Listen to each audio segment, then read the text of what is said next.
Boa noite, colegas. Vamos começar nosso trabalho hoje. Boa noite, professor. Boa noite a todos. Boa Lembrando, noite.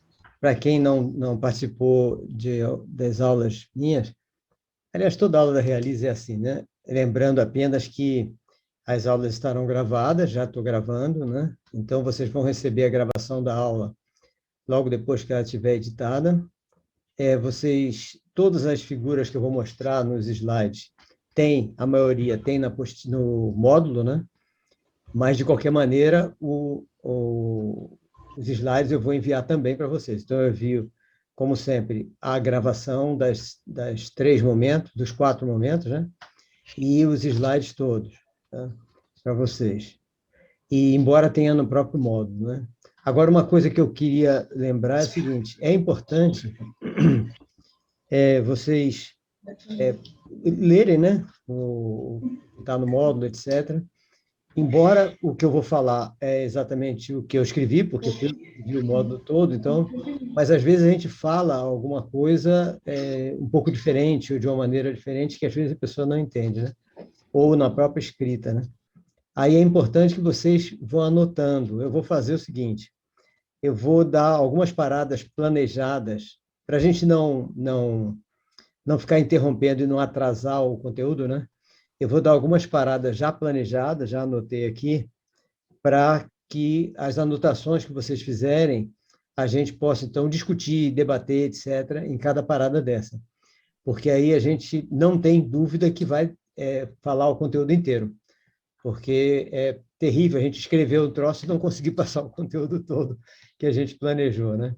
Então, vamos fazer assim. Então, eu vou dar vocês anotem, por favor.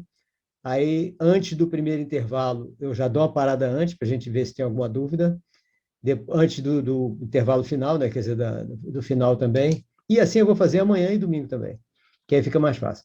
É importante a gente estar ciente, e eu acho que todos vocês estão, que aprendizagem, né, é a coisa mais importante que existe para o ser humano em geral, ou seja, o próprio ser humano ele precisa da aprendizagem para se sentir feliz, e isso a gente vê claramente com todas as pessoas, não são só as pessoas que nós estamos mais preocupados, como os autistas, os deficientes intelectuais, etc. Não, todas as pessoas precisam sentir que têm capacidade de aprender. Hoje mesmo, numa reunião que eu tive com meus professores, eles estavam me alertando que em duas matérias, dois professores, são 12 professores, e dois professores estavam na reunião comentando que um dos meus alunos autistas, né, ele está se sentindo incapaz, incompetente, tá? Incapaz, incompetente, inferior aos outros todos. E ele ficou preocupado, porque ele sabe que o nosso foco é, em primeiro lugar, elevar a autoestima de todos os alunos, e principalmente dos alunos que já têm uma baixa autoestima, como os alunos que são com alguma deficiência, né? Então, esses, mais do que nunca, nós temos que reconhecer cada milímetro que ele anda, cada resposta que ele dá, etc., para ele ficar sempre com a autoestima elevada. E, para sorte minha, embora com esses dois eu já estou vendo como fazer, né? Com todos os demais professores, ele está ótimo. E ele entrou lá no 6º ano, com 11 anos, com 12, ele está com um ano ele entrou atrasado, né? Mas 12 anos, para mim, não tinha problema. Ele entrou no 6º ano, depois eu ajustei. E ele, então, entrou com uma deficiência grande de entendimento, tá?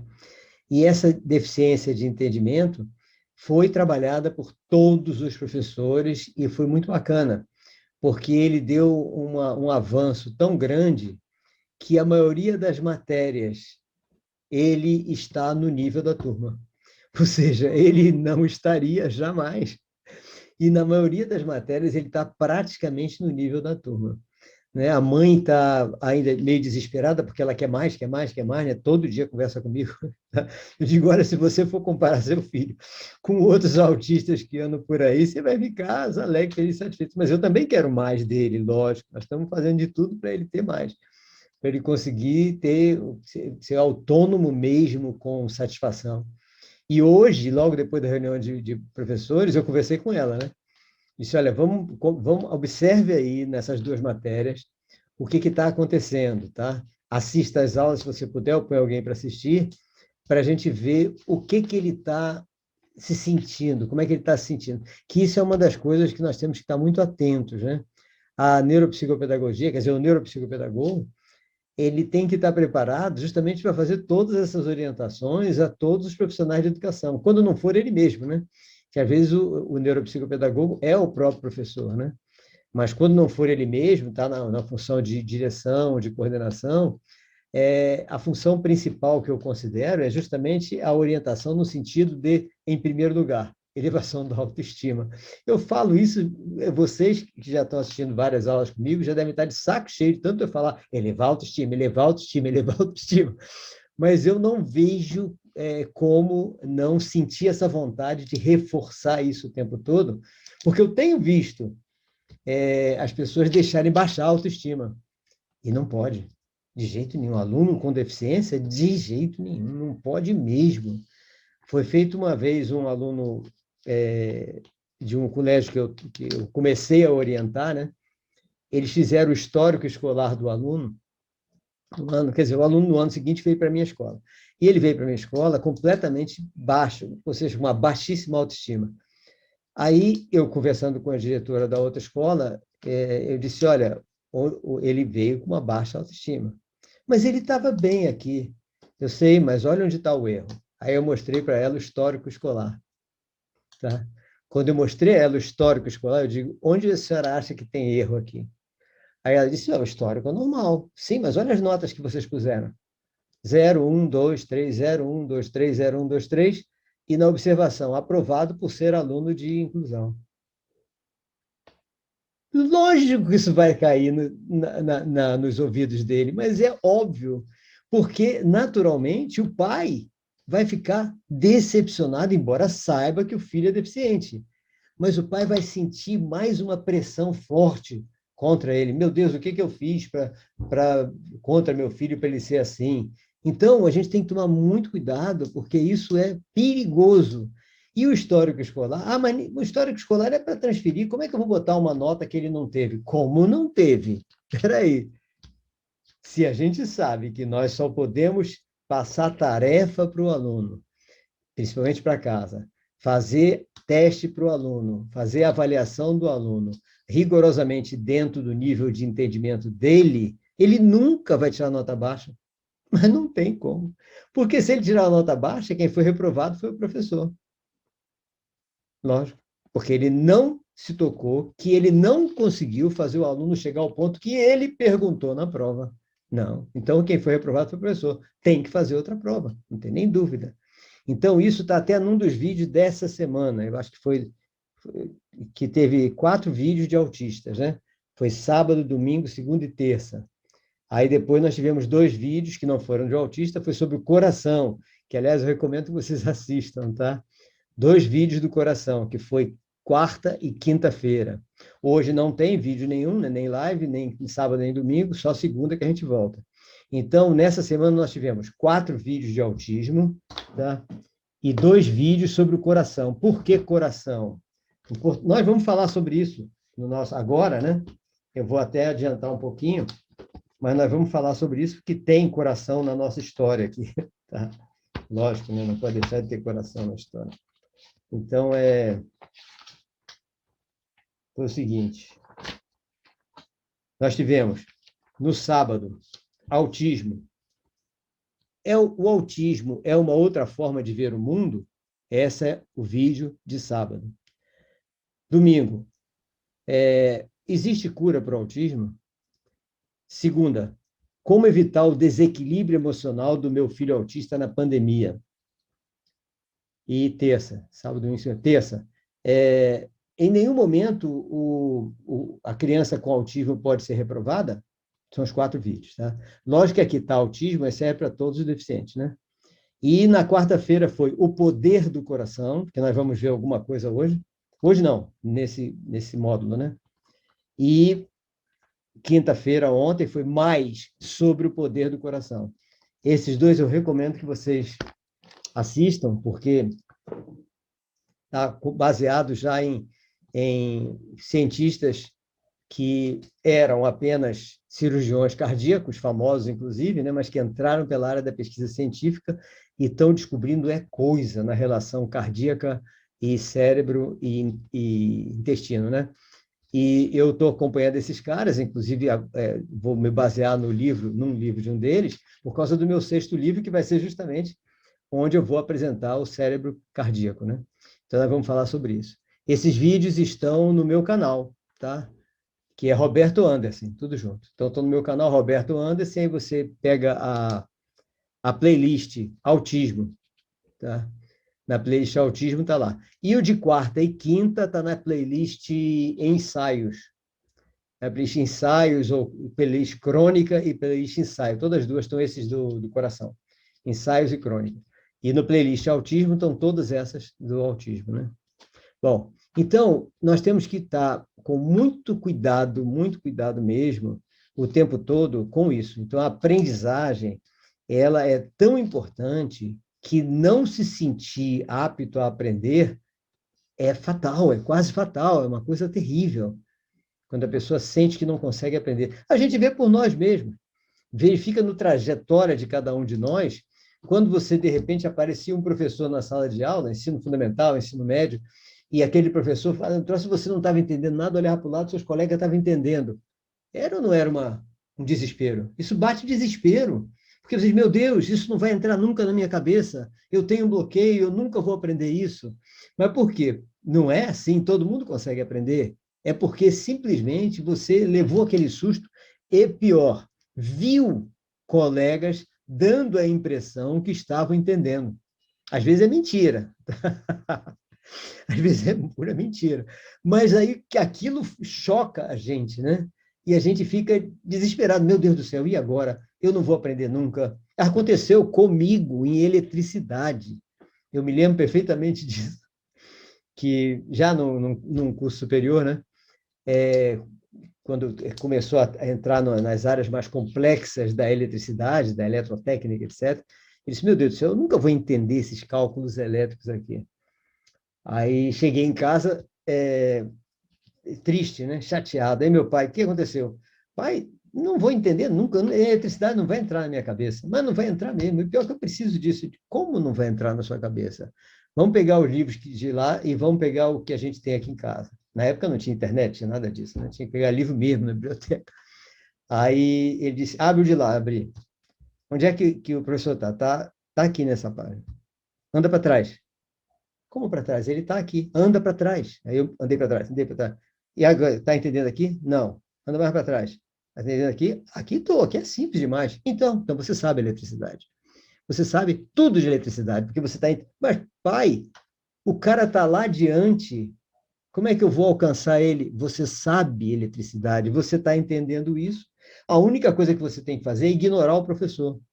Pega todos os exercícios dessa área do livro, dessa parte do livro, começa a fazer todos, vou te ajudar, faça tudo. Vamos pegar outro livro de outro autor e fazer o mesmo tipo de exercício, porque sempre é bom dois autores diferentes, e você vai andando para frente. Daqui a pouco, você vai estar melhor do que o resto da turma. Não deu outra.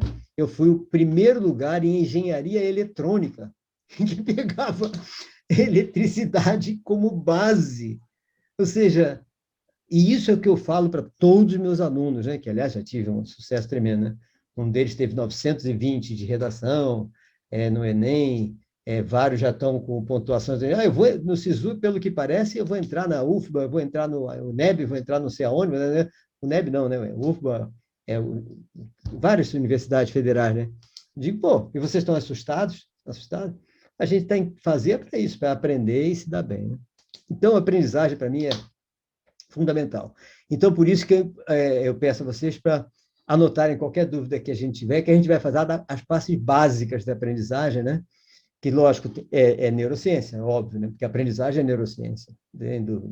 Tudo que funciona no nosso, para nós aprendermos, é neurônio, é rede neural, é tudo isso, né?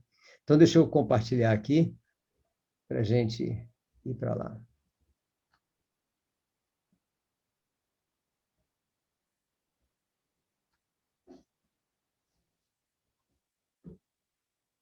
aqui. Chat. E aqui, pronto. Bom, então, aprendizagem.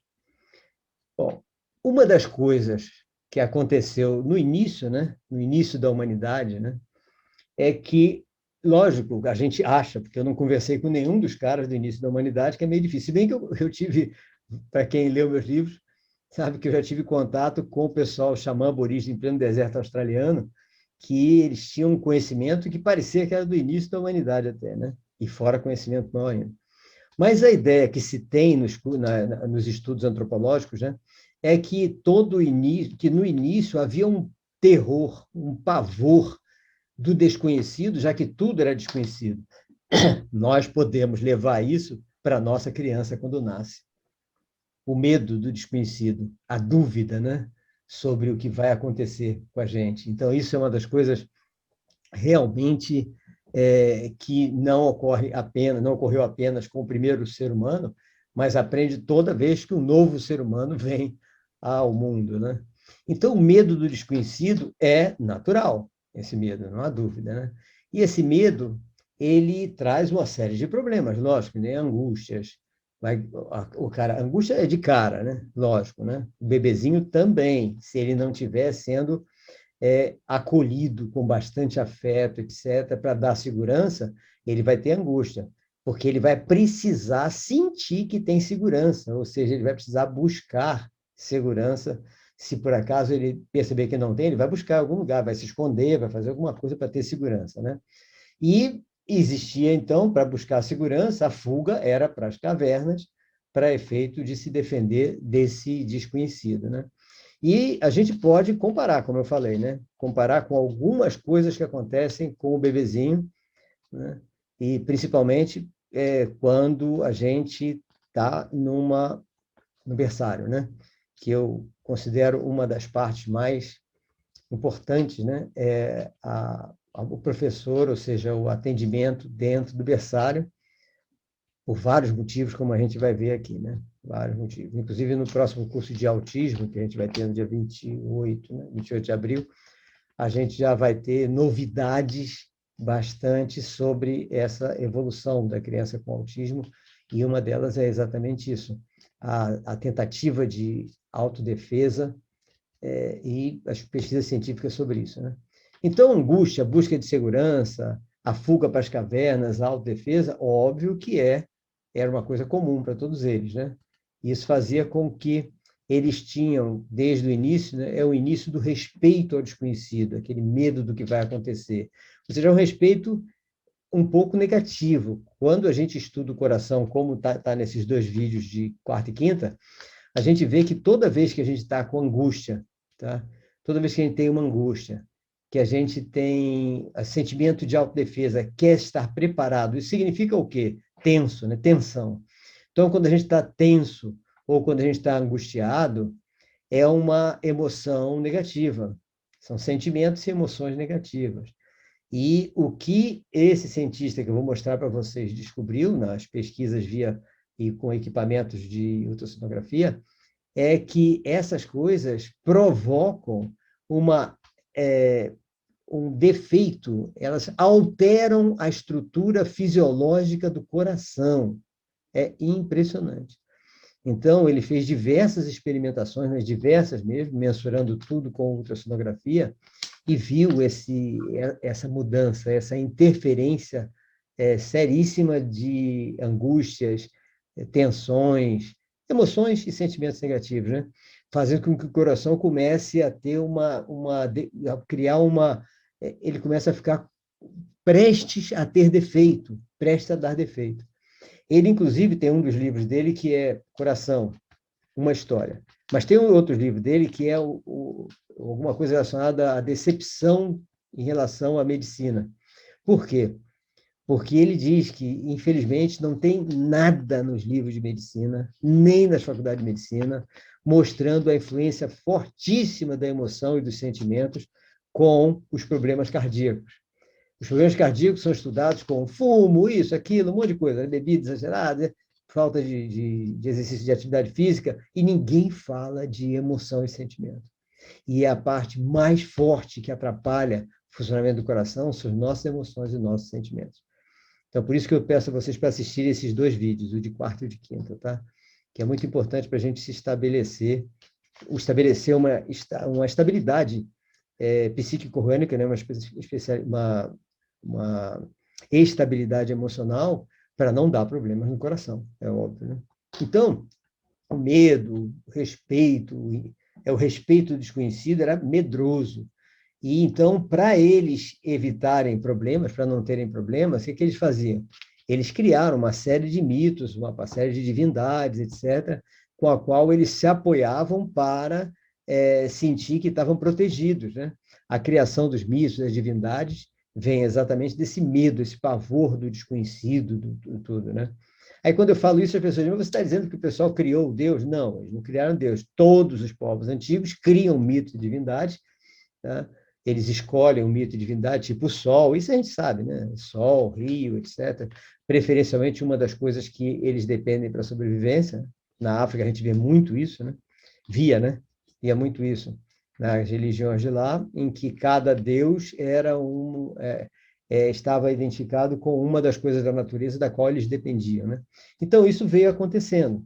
Então, com isso, a gente viu que eles começaram a ficar um pouco mais tranquilos, se apoiando numa proteção, né? Mas tinham medo de qualquer maneira, né? E aí começaram, a partir daí, né, as descobertas. A partir do momento que houve uma certa estabilidade emocional em relação à criação das próprios mitos e divindades, né? Às vezes isso até trazia mais problema ainda, porque eu vou ser castigado, como até hoje a gente tem isso nas nossas religiões, né?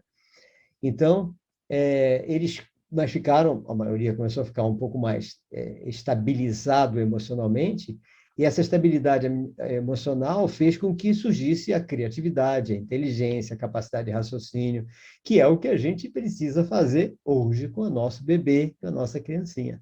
Ou seja, a estabilidade emocional dessa criança, tendo a sua autoestima elevada, é que vai fazer ele desenvolver descobertas, criatividade, né, inventividade, lógico, e é o que a gente precisa, que todo mundo precisa, né? Mas sem estar estabilizado emocionalmente, pode também, como mecanismo de defesa, né? Eu já vi acontecer isso. A pessoa totalmente mal apoiada, sem afeto nenhum, e desenvolver uma inteligência fantástica como mecanismo de defesa, isso acontece, mas não é com todo mundo, né? Para certas pessoas, isso faz a pessoa cair de tal forma que ela perde totalmente o sentido da vida, né? Isso é muito perigoso. Então, a estabilidade emocional, ela permitiu isso, desenvolvendo as descobertas, criatividade, inventividade, para poder enfrentar os inimigos, né? Lógico, na hora do enfrentamento dos inimigos, lá se vai a tensão emocional, lá vai o coração sendo prejudicado, né? Mas pelo menos eles estavam com capacidade de desenvolver coisas importantes para essa defesa e para a própria alimentação, né? Para a sobrevivência. Então, nesse momento, esses caras, né, conseguiram uma satisfação porque eles viam que eles tinham aquilo que eu falei, capacidade de aprendizagem. Então, a capacidade de aprendizagem trazia satisfação, porque eles sabiam, opa, eu consigo aprender um monte de coisa, eu consigo fazer coisas diferentes, eu consigo interferir no meio ambiente, eu vou conseguir construir melhorar a minha caverna, eu vou construir um barraco, eu vou conseguir construir um barco para ir pescar no rio. Ou seja, aí eles começaram a ficar satisfeitos por poder interferir no meio ambiente, né? Pena que a gente hoje só interfere negativamente, né? Mas a ideia é boa, a ideia era interessante, né? E a satisfação por conseguir interferir no meio ambiente é a satisfação pela aprendizagem, não tem nem dúvida, né? É exatamente o que a gente mais precisa. Satisfação por aprender, né? Então, onde é que a gente leva essa parte daqui, satisfação por conseguir interferir no meio ambiente, para o nosso aluno, a nossa criança, né? Que está sob nossos cuidados? É a gente utilizar aquele momento sensório-motor, né? para permitir que ele comece a realmente interferir no meio ambiente. Ele precisa saber que ele pode interferir no meio ambiente, que ele pode subir no local, fazer uma coisa, puxar um troço, montar uma coisa, ele pode fazer isso. Então, por isso que não mudou grande coisa, mudou apenas a forma dele precisar interferir no meio ambiente, do homem da caverna para o nosso bebê, a nossa criança da educação infantil. Então, essa parte que é sensório-motora é fantástica. Toda vez que eu falo de sensório-motora, eu sempre procuro lembrar vocês sobre equilíbrio, né? Porque é a parte mais importante que a gente vai ver hoje também, a figura do cerebelo, né? Que a gente já deve ter visto, acho, em outro local, mas é importante a gente, sensório-motor, né? Todo tipo de exercício, atividade de coordenação motora e, principalmente, exercícios de equilíbrio, porque a gente precisa liberar o nosso córtex cerebral para a intelectualidade e para os outros comandos motores todos, né? E precisamos fazer com que todo o processo de equilíbrio esteja concentrado exclusivamente no tronco encefálico, como nós vamos ver, comandado pelo cerebelo, e o tronco encefálico, por sua vez, fazendo o comando motor para manter a gente equilibrado, né? Então, é muito importante a gente estar com o cerebelo bem desenvolvido. E o cerebelo bem desenvolvido é exercício de equilíbrio. Eu tenho passado isso até para os pais, que eu estou fazendo toda reunião de pais agora, eu faço treinamento parental, né? Aliás, sempre fiz. Só que agora eu estou fazendo, dando aula mesmo, que eles querem mais, né? Aí, uma das coisas que eu coloquei todo mundo para fazer exercício de uma semana para outra, né? Quando chegou na semana seguinte, todo mundo tinha feito. Foi interessante, todas as mães, os pais estavam presentes lá. Tem mais mãe do que pai, né? Tem, acho que 10% de pais, na realidade. Mas todos estavam fazendo esse exercício de equilíbrio para eles mesmo. Que eu disse, esse exercício de equilíbrio não é só para nossos filhos, não. É para a gente também. Muito importante. Isso por causa da enxaqueca, né? Que, aliás, é importante, para quem não assistiu minhas outras aulas, nós temos feito experiência com exercício de equilíbrio, atividade de equilíbrio. Pode não ser diária, pode ser dia sim, dia não, dia sim, dia não. E que isso tem reduzido muito os processos de enxaqueca. Ou seja, muita enxaqueca pode estar ligada a uma sobrecarga do nosso cérebro pelo nosso cerebelo não estar tão bem desenvolvido como deveria estar. Então, isso é uma coisa que eu não posso provar ainda, né? Quer dizer, é óbvio, é uma coisa muito óbvia, mas comprovação científica não vi ainda nenhuma, né? Mas tenho visto acontecer. Já tem vários ex-alunos meus que já estão me mandando resultado disso. Bom, então é isso, a satisfação por aprender. É muito importante a gente ter esse processo de satisfação, né? E aí, o que acontece? Vamos levar isso agora para o aluno especial, né? Na sala de aula. E a satisfação por aprender já mostra para a gente que a gente não precisa nem querer interpretar legislação nenhuma, como foi o último curso que a gente deu, né? Legislação inclusiva. Não precisa nem querer interpretar legislação nenhuma, porque a gente sabe que as pessoas só se desenvolvem quando elas sentem satisfação quando aprendem. Então, se a pessoa tem que sentir satisfação para aprender, ela tem que aprender. E para ela ter que aprender, nós só podemos ensinar ela aquilo que ela pode aprender. Isso não tem nem dúvida, mas parece que tem gente que não botou isso na cabeça ainda. Aí nós vamos falar daqui a pouco de Comênios de novo, né? Comênios é um que diz isso tranquilamente para a gente. Bom, aí então, a síntese do processo de aprendizagem passa a ser o quê? Sim, Virgínia, o cerebelo é enxaqueca. Então, é bom para quem não sabia disso, tá? E quem tem amigos, conhecidos que sofrem muito de enxaqueca, que não consegue tomar remédio, muda de remédio, nunca melhora, está há anos assim, faz um planejamento de atividades físicas em que esteja incluído exercício de equilíbrio. Não muito de cara, né? Vai aos pouquinhos, aos pouquinhos, aos pouquinhos, para ir treinando para o cerebelo e se desenvolvendo. Porque, inicialmente, se você faz muito exercício de equilíbrio, quem vai se sobrecarregar é o córtex cerebral, se o cerebelo não está desenvolvido. Então, o que a gente faz? Atividades de equilíbrio diária, ou de 2 em 2 dias, né? Bastante, e você vai ver que, com isso, o cerebelo vai começar a se desenvolver melhor.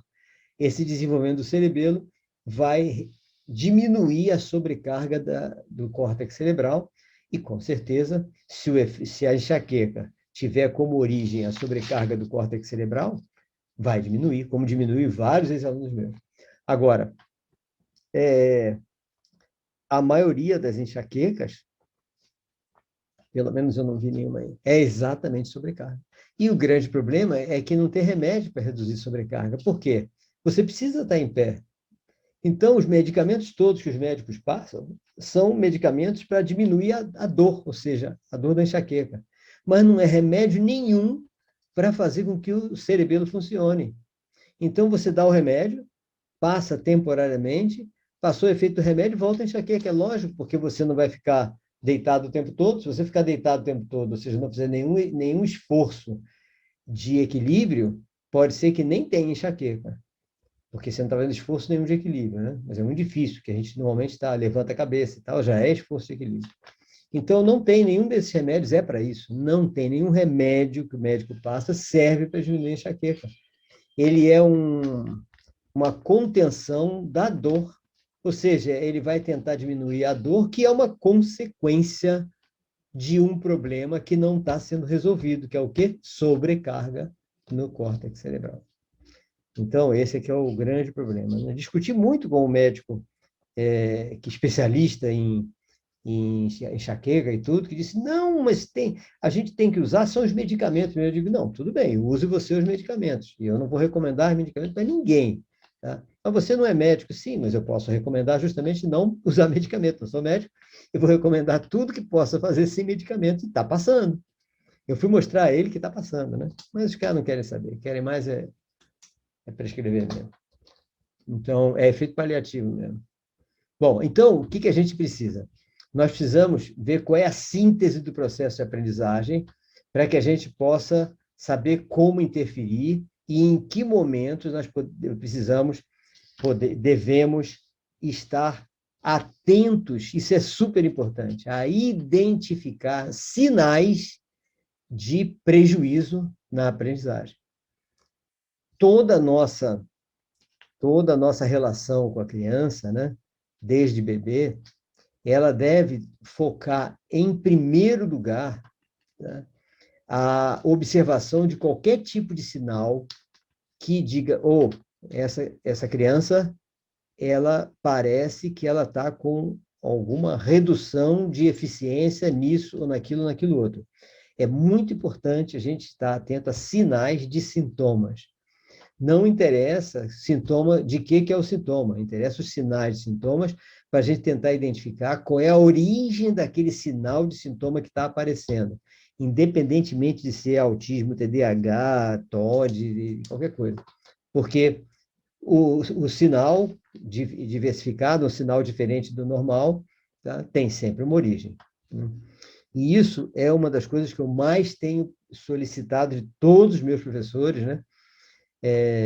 E de todos os colégios que a gente orienta, para estarem atentos e focando nisso o tempo todo. Qualquer sinal, não espere, não mande levar no médico para dizer, mãe, leva no médico porque seu filho está parecendo que tem um sintoma qualquer. Primeiro, vamos tentar descobrir qual é o sintoma. Se você tiver uma equipe multidisciplinar na escola, você pode identificar e aí sim chamar a mãe e com a equipe multidisciplinar dizer, mãe, está havendo um sintoma tal, é conveniente a senhora ir procurar a seguinte terapia. Aí a gente envia para a terapia que a gente já sabe qual é, porque a gente está observando. É muito importante nós termos essa capacidade de indicação, né? Muito importante isso. Então, tudo começa com a captação dos sinais externos, lógico, né? Que é o contato que nós vamos ter com a realidade. Lógico, né? Então, todo contato com a realidade são os sinais externos e que vêm por todos esses três elementos importantes que estão aí, né? Que é o ouvido, os olhos, o nariz e mais olfato, mais tato, tudo, né?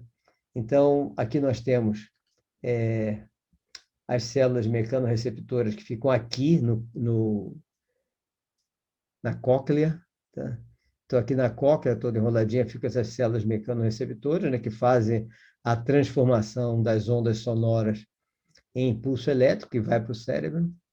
Aqui nós temos as células fotorreceptoras, que ficam no fundo do olho, né, na retina, que são dois tipos de célula. Uma delas é o bastonete, que é aquela que capta a claridade do ambiente. A outra são os cones de 3 cores, que captam a intensidade proporcional de cada uma dessas 3 cores, vermelho, verde e azul. Então, os 3 tipos de cone, né?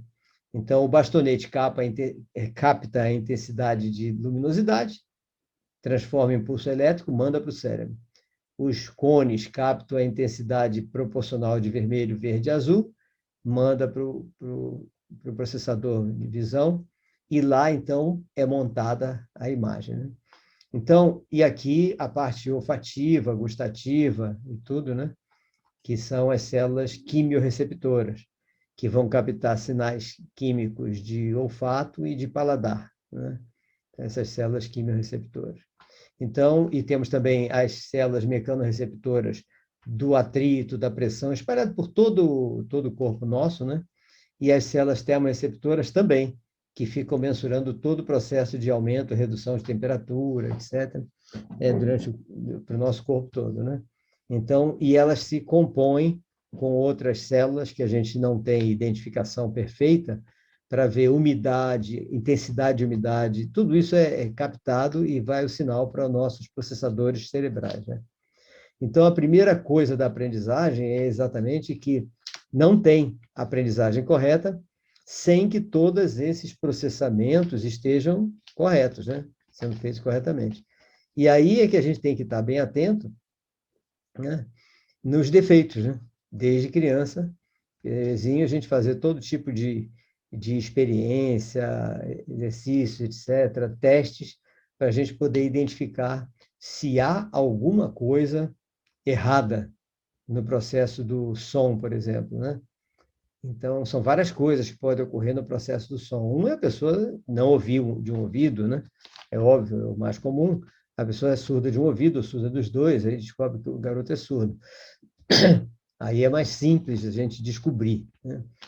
Mas tem outros processos também, como, por exemplo, o garoto ouve, e ele percebe todos os sons. Você percebe que tem um som à direita, ele vira a cabeça, tem um som à esquerda, ele vira a cabeça para a esquerda.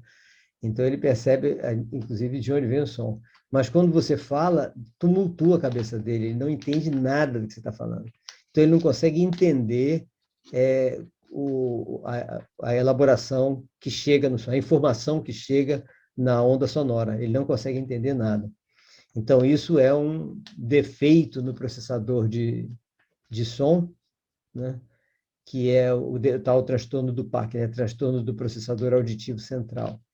Então, são esses dois principais, né? O primeiro é o surdo mesmo, né? O segundo é exatamente, ele ouve, mas não entende nada, que é o transtorno do PAC.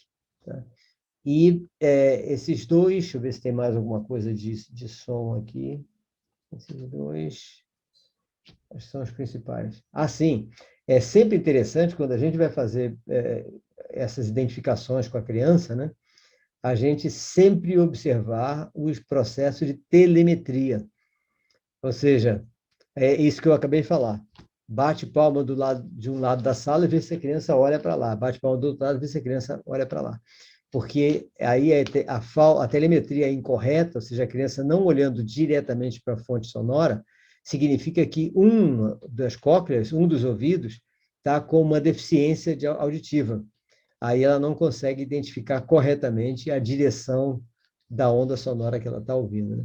E tudo isso a gente tem que ver para indicar, aí no caso, né, a gente mandar a indicação para procurar, no caso de perda de audição, falta de telemetria, essas coisas todas, procurar o otorrino, né? E se por acaso o problema é ele ouve, está ouvindo perfeitamente, sabe de onde vem o som, mas não está entendendo nada, aí não é o otorrino, é o fonoaudiólogo especialista em transtorno do PAC. Isso tudo a gente tem que estar atento para não mandar para o profissional errado, né? Então, esse é o som. Se eu me lembrar de mais alguma coisa em relação ao som, acho que é só isso mesmo. Com relação à visão, tem mais coisa, né? Porque na visão, a gente fica deslumbrado com o processo visual e muitas vezes a gente não dá tanta atenção que deveria dar aos outros elementos sensores, né? Mas o processo visual realmente é importante. E o processo visual, ele também precisa estar sendo identificado, né? Todos os problemas. O primeiro é esse que nós falamos, ou seja, também visão, se está enxergando, se não está, se está com telemetria, se não está, se a pessoa está... A telemetria na visão já é diferente, né? Você coloca, você segura um lápis e dá o lápis para a criança vir, né? Tentar colocar, tem vários exercícios assim, tentar com o lápis encostar na sua caneta, né? Se ela passar por aqui ou passar por aqui, é porque a telemetria não está funcionando, ou seja, algum dos olhos está com alguma deficiência visual e ela não está com noção de profundidade, né? Lógico, é muito mais evidente isso quando a pessoa tem uma baixa visão num dos olhos. Aí é claro que a telemetria não funciona, né? Então, essa é uma das coisas, visão, perda de visão em um dos olhos, redução da visão em um dos olhos, fazendo com que não haja telemetria, ou seja, toda essa perda visual é, logicamente, o oftalmologista, né, para verificar isso tudo. Agora, se por acaso a criança começa a ver as coisas diferentes, já não é mais oftalmologista, nem adianta. Se bem que agora já tem muito oftalmologista aprendendo isso que está off faculdade, né? Off label, ou seja assim, off dos livros da faculdade, que é aprendendo síndrome de Irlen, dislexia, etc. Dislexia até que ensina-se na faculdade de medicina, né, para oftalmologia, para especialização de oftalmologia. Síndrome de Irlen ainda não vi ensinarem, né? Então, essas outras deficiências na visão, tá, são deficiências que mostram o quê? Que mostram que a criança está olhando para o quadro, né? E ela está vendo tudo dançando, ou tudo desfocado, né? Ou foca, desfoca, foca, desfoca. Cada criança com esse defeito na visão mostra uma característica diferente, cada uma delas, não é tudo igual. Então, tem várias formas, eu já descobri bem umas 10 formas diferentes com alunos de colégios que eu estou orientando, e também com meus alunos, foram menos, já foram umas 6 ou 7, mas coisas diferentes nesse processo de visão, tá? Mas o principal disso é que não adianta, não adiantava, não sei se agora já melhorou, mandar no oftalmologista para dizer, ó, o cara não está enxergando bem, porque ele vai ver se precisa de óculos. E óculos é para outra coisa, para astigmatismo, hipermetropia, miopia, não tem nada a ver com essas outras características que prejudicam o processamento da visão de algumas crianças, né?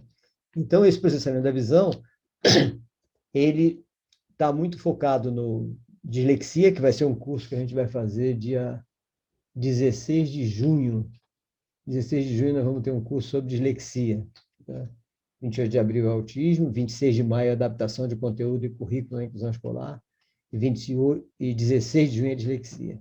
TDAH é 25 de agosto, já tem uma porção já esquematizado, né? Então, esse processo da dislexia, dessa visão deturpada, tem trazido problemas de esquizofrenia. Gente, parece incrível, né? Como a esquizofrenia tem trazido problemas de esquizofrenia. Porque você imagina a gente, como que a gente está numa sala de aula, né? A gente criança, está na sala de aula, aí a gente olha para o quadro, todo mundo copiando e você não consegue, porque as letras estão balançando, estão desfocando. Aí você consegue, a sua letra fica horrível, você não consegue. A pessoa, você não acabou ainda, está preguiçoso. Aí, não, eu não estou conseguindo ver. Aí chama a mãe, mãe, leva no oftalmologista porque seu filho não está enxergando bem. Aí leva, o oftalmologista faz o exame e diz que ele tem vista 1, ele enxerga muito bem. Aí ele volta para a escola, aí a professora, aí é que reclama, você é preguiçoso, relaxado, relapso, você não quer fazer as coisas porque você tem vista perfeita, não tem problema nenhum. Vitória, dia 26. Dislexia, dia 26. Não, dislexia, dia 16, está no meu aqui. Dia 26 está a adaptação de conteúdo e currículo na inclusão escolar. Ah, Vitória, teve uma alteração. Teve uma alteração na sequência. Então, a dislexia passa para dia 16 de junho e dia 26 de maio, a adaptação de conteúdo e currículo na inclusão escolar. Tá? Houve essa mudança de sequência. Tá? Ezequiel, que já tinha passado nessa mudança. Vou até avisar ele. Então, o que a gente vai ter que ver nisso? Gente, vamos ter que descobrir quem é que vai fazer essa cura, quem é que vai acompanhar essa criança, quem é que vai analisar essa criança para que ela possa enxergar corretamente. É óbvio, né? Então, tem um profissional, como tem no transtorno do PAC, tem um profissional para visão também? Não, por enquanto ainda não. É para ter o próprio oftalmologista, né? Ele se aprender isso para saber o que fazer. Mas, por enquanto, quem vai ter que fazer é o neuropsicopedagogo e o psicopedagogo. É quem vai ter que fazer isso. Como? No atendimento, na clínica, né? Pode ter atendimento na escola também ou na clínica, depender de como vai funcionar isso, né? As datas dos cursos estão aonde? Deixa eu ver. Estão no iup.net/cursos. Entrando em iup.net/cursos, estão todas as datas lá. E no YouTube também. Deixa eu botar aqui. iup.net/cursos. iup.net/cursos estão todos os cursos lá. Né? Aí, então, nós temos que fazer o quê que nós vamos fazer? Bom, depende. Nós vamos analisar primeiro se o problema é síndrome de Irlen ou se o problema é dislexia. Tá? Então, o síndrome de Irlen e dislexia... no site. O site é esse, iup.net/cursos. Então, todos dois, a gente faz um trabalho muito semelhante a princípio, só que na síndrome de Irlen a gente precisa de um filtro colorido para essa criança voltar ao normal. Por quê? Na dislexia não é filtro colorido. Já na síndrome de Irlen é um filtro colorido. Por quê? O problema da síndrome de Irlen é que as células da retina dessa criança têm alguma desfunção de frequência. E essa desfunção de frequência faz com que ela não consiga enxergar direito, a menos que você corrija essa frequência com tipo um papel celofane da cor específica do defeito dessa criança. Por isso que quem faz o curso de síndrome de Irlen tem todo um aparato de um monte de lâminas, né? E que vai fazendo o teste até descobrir a lâmina que a criança enxerga tudo perfeitamente. Quer dizer, é síndrome de Irlen. A partir do momento que descobre qual é a lâmina, manda fazer um óculos com aquele filtro. Acabou o problema. Né? Gabriela pergunta, esse material que o senhor está apresentando será disponibilizado para nós? Totalmente, Gabriela. É porque você não viu no início. Tanto a gravação do que eu estou falando, como os slides todos. Tá? Tá.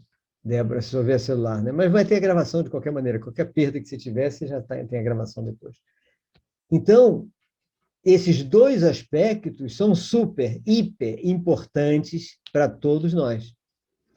E, mais importante ainda, porque eu não conheço ainda uma especialidade que faça o processo da dislexia. Síndrome de Irlen tem, chama-se screener, que é formado pela Fundação Hospital de Olhos de Belo Horizonte. Então, todo ano tem cursos, 2, 3 cursos, de síndrome de Irlen para formar screeners, que são os profissionais que vão identificar e corrigir esse defeito na criança. Aí pronto, a criança fica perfeita. Agora vocês vejam, eu esqueci de completar aquela frase que eu estava falando. Aí, oi, Gabriela, muito obrigado. Aí, Daniela, segundo as pesquisas do próprio Fundação Hospital de Olhos de Belo Horizonte e do pessoal da síndrome de Irlen dos Estados Unidos, cerca de 5 a 10% da população tem algum nível de síndrome de Irlen. Tá? Imagina só. Complicado, né? Muito complicado isso. Bom, então, o que a gente precisa? Assim, aí o garoto voltou para a sala, nós voltamos para a sala. O professor diz que a gente é burro, que a gente é preguiçoso, a gente acaba desconfiando que a gente está realmente enxergando e não quer enxergar. E isso é sinal de quê? Esquizofrenia. A gente, será que eu estou ficando maluco? E daqui a pouco ele começa a se sentir maluco, e a gente sabe que o nosso cérebro não é brincadeira. Se a gente começa a achar que tem algum problema, o nosso cérebro vai criar esse problema. E isso nós estamos estudando muito. Agora entrou o coração nessa história também, nesses estudos nossos, né? Mas o cérebro vai criar. Não sei se é o coração que cria ou se é o cérebro. Isso aí eu estou no meio do estudo ainda. porque essas descobertas do Dr. Jauregui foram fantásticas, né? Que eu vou falar com vocês daqui a pouco. Então, aí vem uma parte que é nossa responsabilidade. Nós temos que aprender a fazer, a indicar, né? Indicar a síndrome de Irlen, ou síndrome de Irlen para um screener que tenha na cidade, e nós temos que verificar se o garoto é síndrome de Irlen mesmo ou se é disléxico. Eu levei para a minha escola um conjunto de fichas, mesmo não tendo atualmente screener na escola. Só para quê? Para saber se é screener, se é síndrome de Irlen, sabendo que aí eu indico de levar no screener da cidade, né? Mas a gente já manda direto. Porque aí, pelo menos, a gente já descarta a possibilidade de ser dislexia. Agora, e dislexia? O que é dislexia? Pablo me conhece de referência, só de ouvir falar. O que é Eu estou dislexia? com. Desculpa, Oi, professor, boa noite. Eu estou com o e-mail do meu esposo. Conheço o senhor só de ouvir falar. Tanto, né, minhas colegas falarem das como é aulas seu do nome? senhor. É Vanessa, Vanessa, aleluia. Vou escrever aqui, Vanessa, aleluia. Pronto. Prazer em Aqui é conhecê-lo, Pablo. viu, Tá professor? bom, ok. Já anotei aqui para eu botar. Bom, então, o que acontece? Nós precisamos, então, descobrir se é... Bom, síndrome de Irlen, vocês conseguindo ter, né, no colégio, alguém que seja screener, pronto, está fechado. Vocês sendo screener, está mais fechado ainda. Não sendo, pega um monte de papel, pede um kit, né, de lâminas para poder fazer a primeira identificação e indicar para quem seja screener, né? E como no início eu não tinha a lâmina, eu comprei um monte de papel celofane de tudo que é cor, também servia. Assim, à primeira vista, dá para você ter uma ideia, tá? Papel celofane. Bom, e a dislexia? A dislexia, nossa senhora, a dislexia, ela é o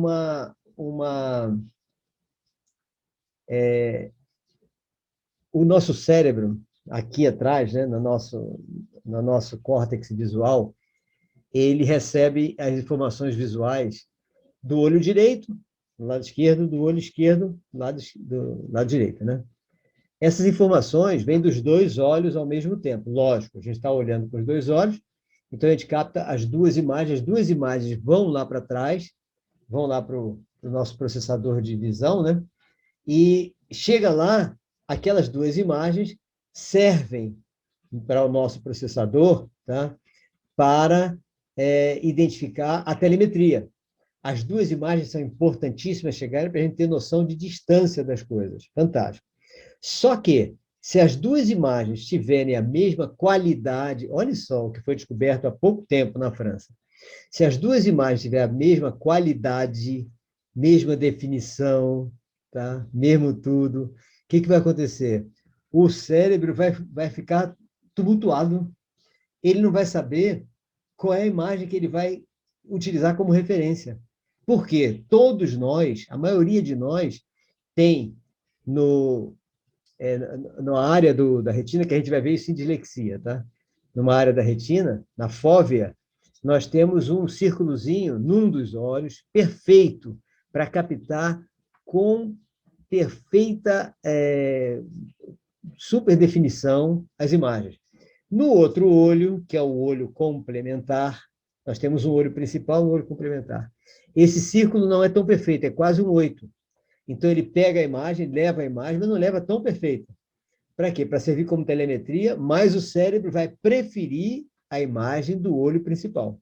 Tá? Cada um de nós tem um dos olhos como principal. Tem vários exercícios, inclusive na internet tem, né, exercícios para você descobrir qual é o seu olho principal. E esses exercícios são bons para a gente definir se a dislexia dessa criança é porque ela tem os dois olhos perfeitos. A criança que tiver os dois olhos perfeitos vai apresentar um problema de dislexia. Pode ter outras causas também de dislexia que estão sendo estudadas, né? Mas essa foi uma das mais recentes, que a gente vai apresentar todas elas no curso de dislexia, tá? Que a gente vai fazer. Então, é importante que a gente, então, saiba... Não é síndrome de Irlen, é dislexia. Pronto. Aí caiu para a gente. Para a gente, ou para o psicopedagogo, ou para o neuropsicopedagogo, que tem a clínica, né? Ou que faz o atendimento daquela criança ali. E como é que a gente vai fazer essa cura dessa criança? Que a gente cura. Dislexia não tem cura. Todos os disléxicos que passaram pela minha escola foram curados. Né? Todos. E ela não tem cura. Isso é o que está ensinado nos livros de medicina. Né? Bom, então, o que a gente vai fazer? Em primeiro lugar, nós vamos ter que assistir com muito cuidado o filme Eram Estrelas na Terra. Tá? Assistir 1, 2, 3, 4, 5 vezes aquele filme. Ali você tem uma aula perfeita de como curar um garoto de dislexia. Tá? Só precisa muita dedicação, muita paciência, muita perseverança e muita afetividade. Muito amor. Muito amor. Então, aquele professor passou tudo isso para aquele garotinho da Índia, né, indiano. E aquilo é um caso real, né? E o garoto se acostumou. Ou seja, a mesma coisa que o fonoaudiólogo faz para... Professor, Oi? eu sou Patrícia Gabriela Moreira, sua aluna da uma das primeiras turmas de neuropsicopedagogia. Ah, tá aqui. Aí na Realiza, fui da turma de Rosana Lourenço, de Caroline Leão. Ah, tá. Uhum. E o senhor passou esse filme para a gente em uma das suas aulas. Para mim, foi o filme mais emocionante que eu já assisti em toda a minha vida. Concordo com você. Parabéns. Eu recomendo que Muito, todo muito mundo perfeito. assista, porque é uma lição para o neuropsicopedagogo, para o psicopedagogo, para ele saber como ele vai interferir nessa criança. Para qualquer professor, né? Porque esse Isso, eu tratamento é um tratamento... nunca me esqueci, nunca mais me esqueci. E sempre que eu posso, eu assisto ele novamente, porque realmente Maravilha. é de cabeceira mesmo, para a gente É guardar para o resto da vida. muito Eu importante. só tenho a agradecer. Muito obrigada. Ok. Então, é isso que a gente precisa. A gente só precisa fazer isso. Por quê? Porque o que o fonoaudiólogo faz no transtorno do PAC?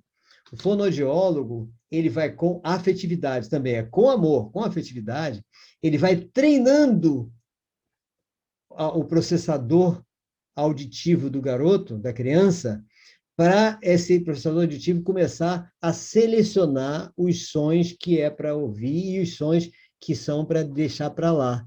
Então, o fonoaudiólogo, especialista em transtorno do PAC, ele trabalha com o conhecimento da plasticidade neural, porque é exatamente pela plasticidade neural, o nome do filme Eram Estrelas na Terra, Como Estrelas na Terra, Como Estrelas na Terra, tá? Esse. Luana, daqui a pouco eu vou pedir para vocês colocarem o nome, aliás, já vou pedir, que a maioria de vocês já entrou, todos colocarem o nome completo no chat, tá?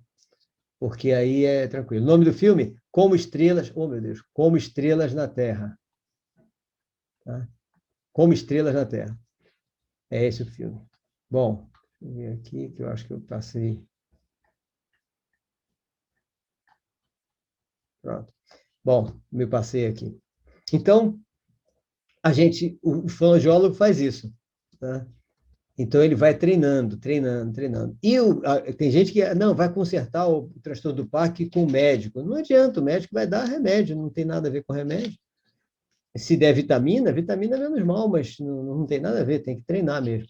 É o fonoaudiólogo quem cura o transtorno do PAC, tá? Quem acompanha e cura. E no caso do dislexia, é o mesmo trabalho, só que não tem um profissional especialista nisso. Quem vai fazer, então, é o psicopedagogo ou neuropsicopedagogo aprendendo nesse filme, tá? Se bem que a gente vai dar essa aula também no 16 de junho, né? Dislexia. Tá? Vamos falar sobre isso. Então, esse aqui é o grande detalhe da visão. Tá? Pronto. Qual é o outro problema que a gente tem, tanto na visão, onde tem a maior incidência dos problemas na visão e na audição? Autismo. Tá? O autismo é onde traz mais problemas, tanto na visão como na audição. Por que ele traz mais problemas? Porque o autista, vocês sabem, ou alguns de vocês podem não saber ainda, né? Ele não tem poda neural entre os 2 anos de idade e os 12 anos de idade. Então, significa que o autista mantém o mesmo número de redes neurais e de neurônios que todos nós tínhamos aos 2 anos de idade. E todos nós sofremos uma poda neural dos 2 anos aos 12, em que pega aquelas 1.000 trilhões de sinapses aos 2 anos de idade e reduz para 100 trilhões de sinapses. Ou seja, a gente reduz o nosso número de neurônios, redes neurais, para 10% da originária. O autista não. Então, como ele tem muito mais neurônio, acabam atrapalhando e trazendo muita amplificação de sinais. Essa amplificação pode ser no sinal auditivo, essa amplificação pode ser no sinal visual, e essa amplificação pode ser naquilo que nós não vimos ainda, que é o sinal olfativo e gustativo. Então, a gente identifica muito esses defeitos no autista por causa, aí tem essa razão, excesso de neurônio. Mais motivo ainda para o tratamento do excesso de som ser feito pelo fonoaudiólogo especialista em transtorno do PAC. Aí você vai ver, não, mas ele não tem, ele entende tudo que ele ouve. Ele é um autista, ele entende tudo que ele ouve, mas ele sempre leva a mão, tapa os ouvidos na hora que tem um som alto. Então, o que nós vamos precisar é que o fonoaudiólogo especialista em transtorno do PAC, embora não seja transtorno do PAC o defeito da criança, é exatamente o trabalho que esse fonoaudiólogo faz, que vai treinar os neurônios do processador auditivo para que ele reduza essa essa hipersensibilidade auditiva. Tá? Eu fiz praticamente isso com o meu filho mais novo. Não é autista, não, mas ele tinha o hipersensibilidade auditiva. Então, eu fui treinando ele, porque eu morava na frente do aeroporto, né? E era um sacrifício, né? Aí eu fui treinando ele parou, acabou com tudo isso. Então, esse é um dos detalhes. E na visão? Na visão, a mesma coisa. O autista, muitas vezes, ele fica olhando para o nada, né? Para o nunca, para coisa nenhuma. Não é nada disso. É porque, pelo excesso de neurônios, ele está captando muito mais informações visuais do que nós. Então, as informações são tantas que a mente dele fica confusa. Por isso que ele fica parado.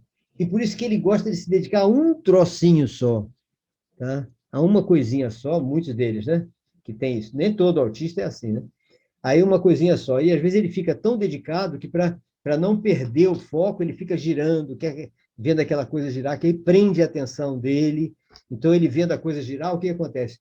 O processador visual fica acompanhando o giro, né?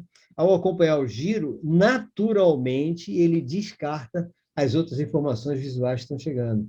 É por isso que o autista ele gosta muito de movimento, etc., para poder... Aquilo é uma estabilidade para ele. O movimento é uma estabilidade para ele.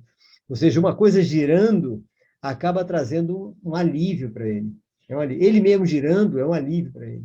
Tá? Então, esse é um das razões. Né? Aí a gente passa para o olfato e paladar. Né? No olfato e paladar, a gente tem também coisas semelhantes, ou seja, a hipersensibilidade olfativa e gustativa podem acontecer em várias pessoas e pode acontecer mais propriamente no autista. Tá? Deixa eu ver aqui o que eles falam.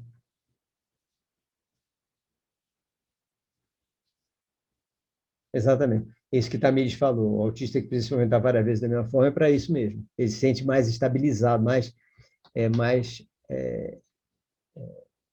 equilibrado emocionalmente. Né? É uma segurança emocional. Tá? O termo é mais ou menos esse. Bom, então aqui acontece a mesma coisa. Ou seja, é tanta informação, é tanto neurônio levando a informação do gosto do alimento para o processador gustativo, que chega lá, aquele gosto de uma pitadinha de sal, chega lá como se fosse o saleiro inteiro. Então, ele fica selecionando e ele não consegue tolerar determinados temperos, determinadas comidas. E aí tem que fazer todo um trabalho também mesmo trabalho, é um trabalho de convencimento, com afetividade, com amor, fazer a criança mesmo preparar sua comida, aí ela fica tão interessada naquele sabor da comida que ela está colocando, que ela treina o processador gustativo e olfativo de só prestar atenção naquele, então já começa a descartar os outros. Aí, aos pouquinhos, essa criança vai perdendo a seletividade alimentar. Quem faz isso é quem? Fonoaudiólogo, terapeuta ocupacional, né? E nutricionista, né? É que fazem essa parte toda, e um cozinheiro, lógico, né? É que faz essa parte toda do autista, né?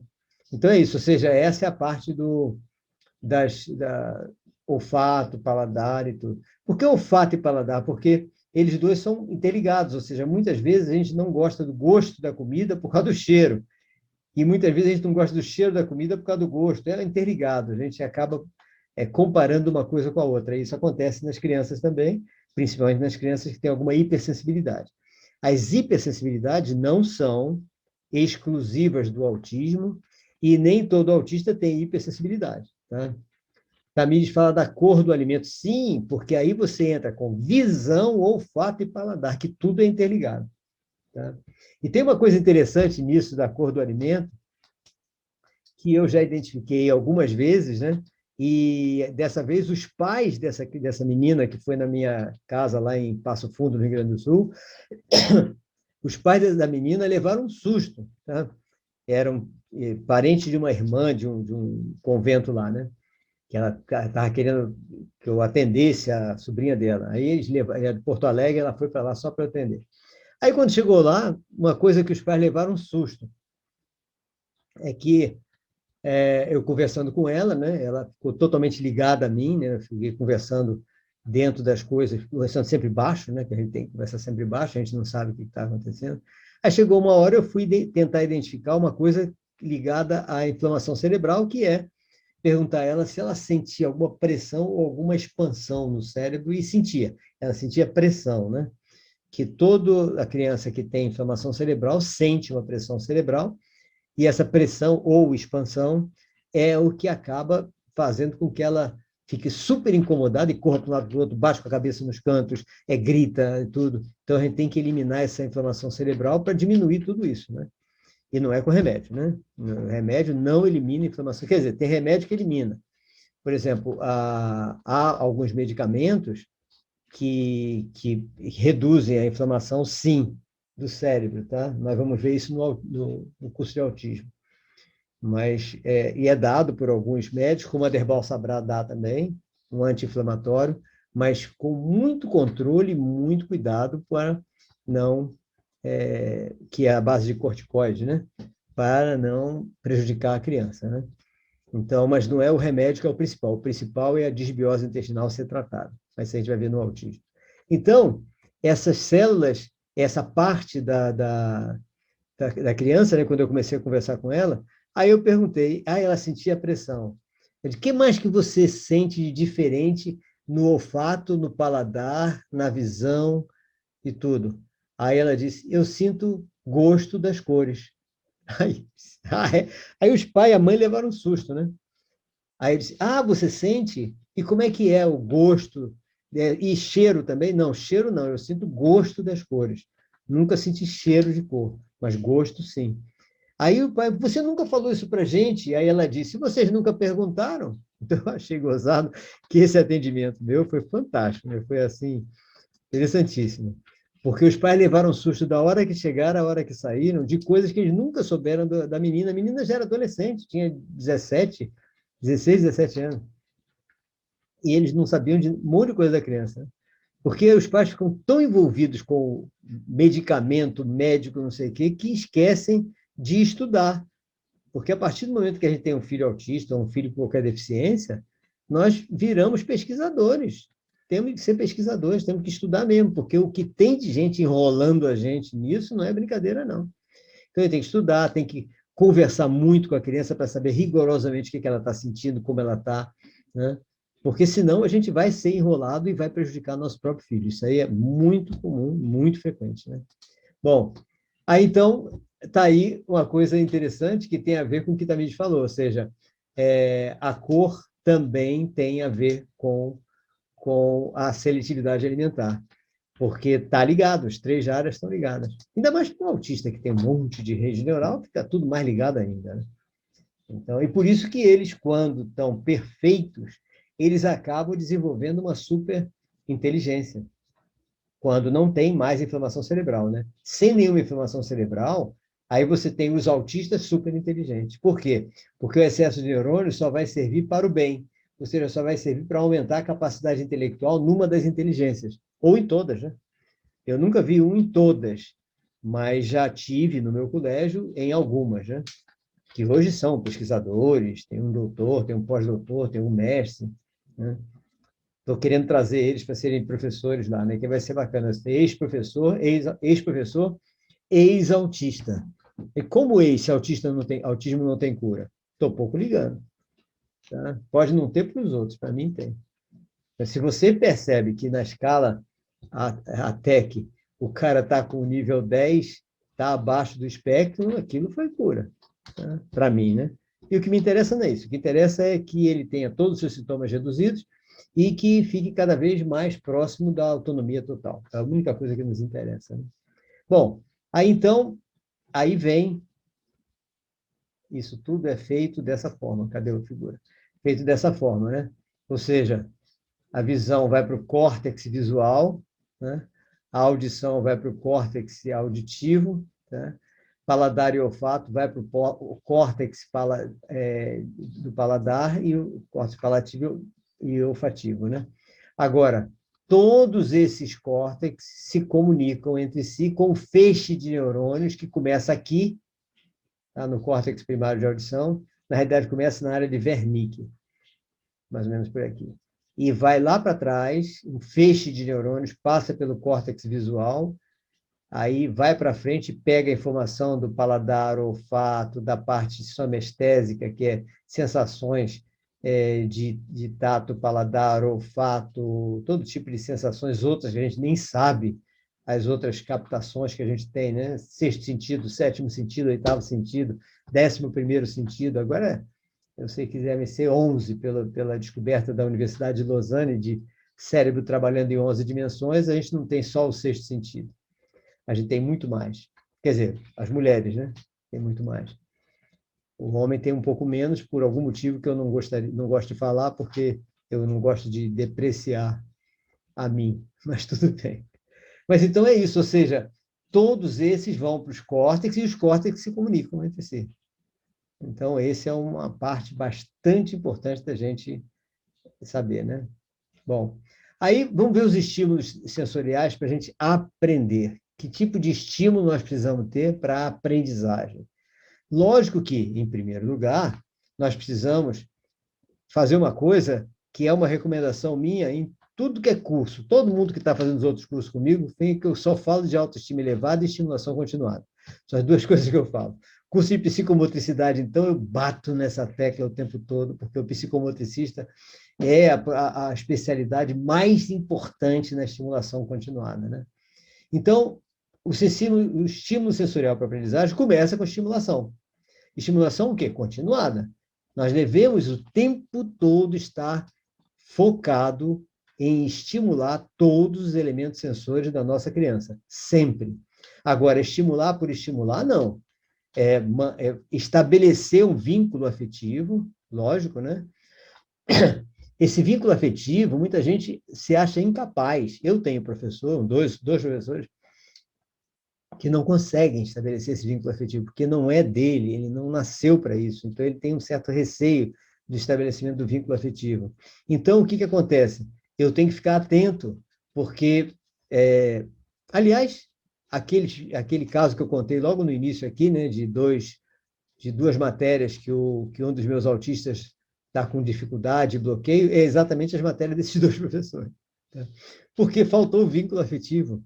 A partir do momento que você cria o vínculo afetivo, você abriu o caminho para a aprendizagem se estabelecer.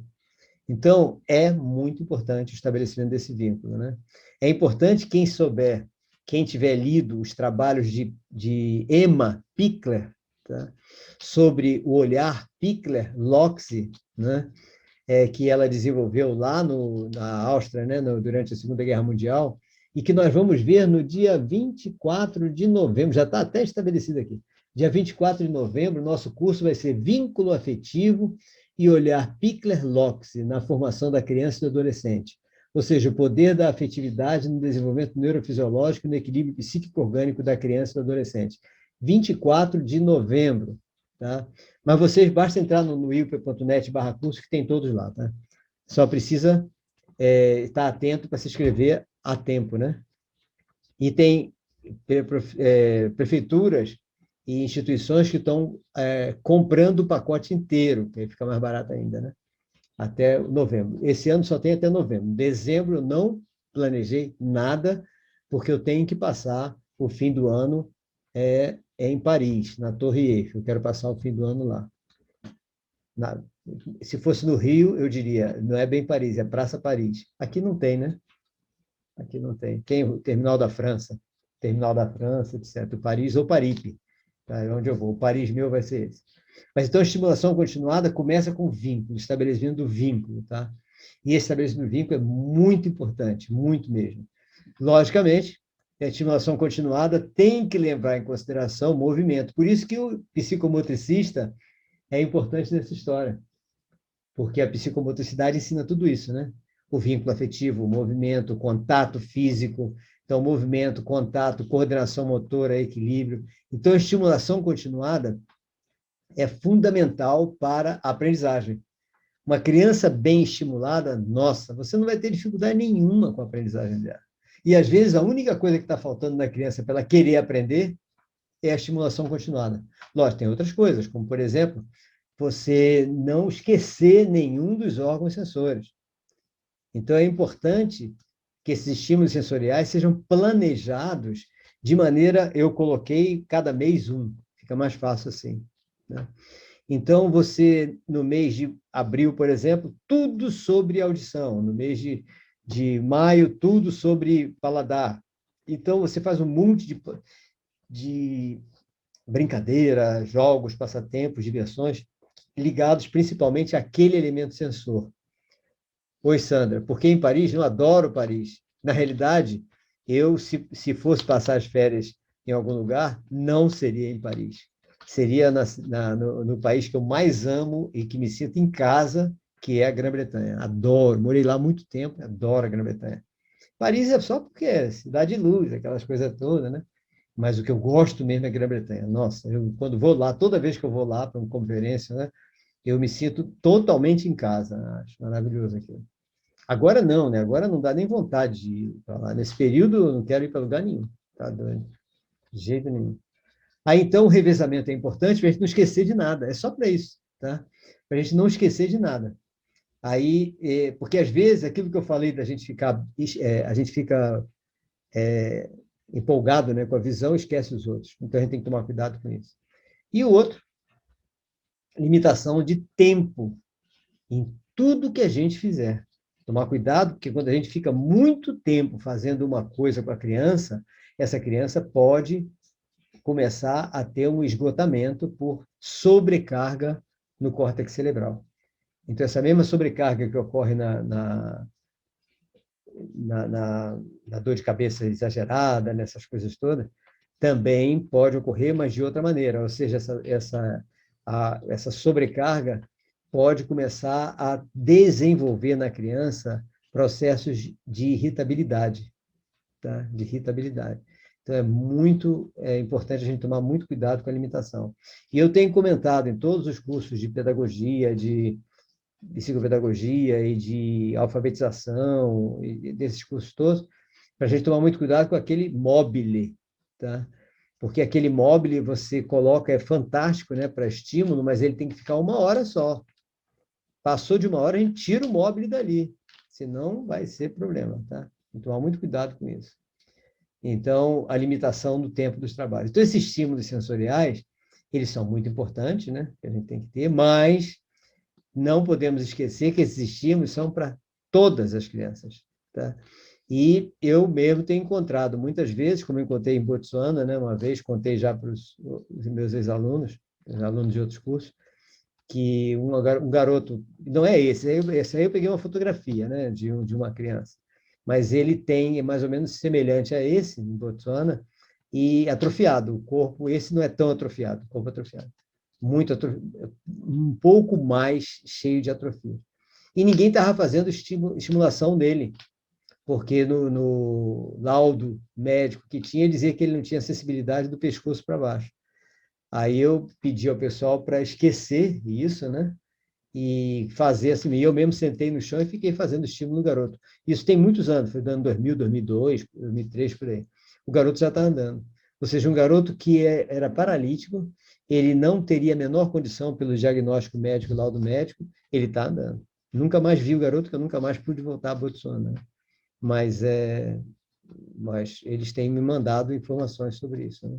Então, é muito importante a gente saber que todos os estímulos devem ser feitos com todas as crianças, apenas adaptados à habilidade da criança. Lógico, né?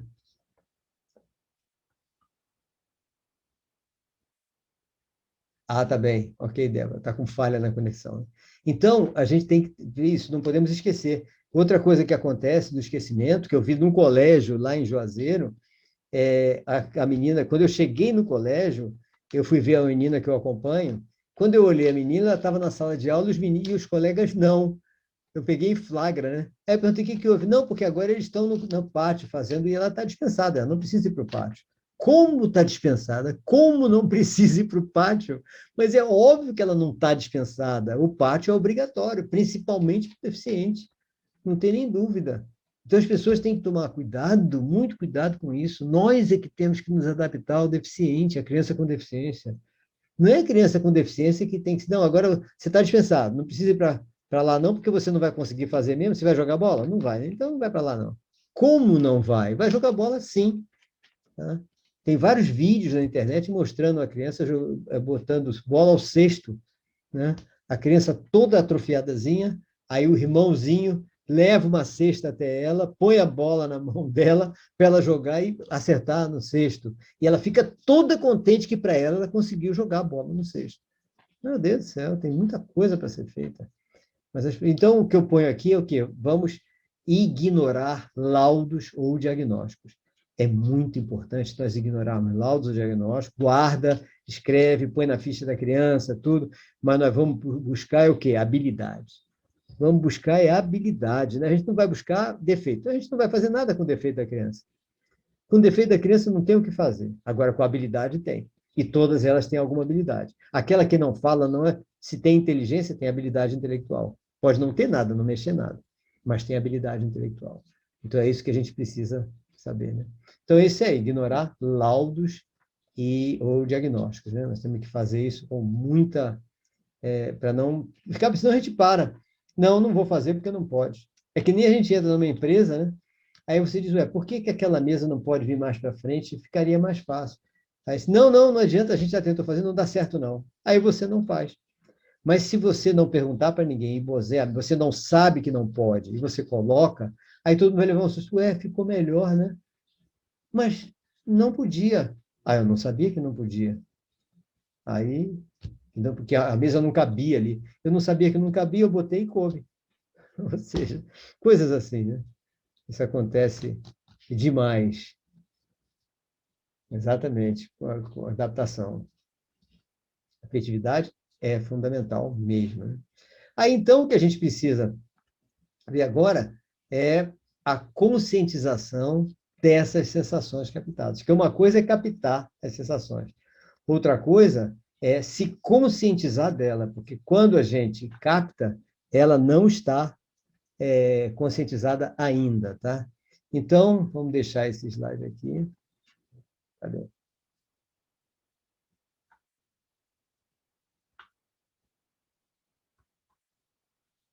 Eu quero voltar ele. Ah, pronto.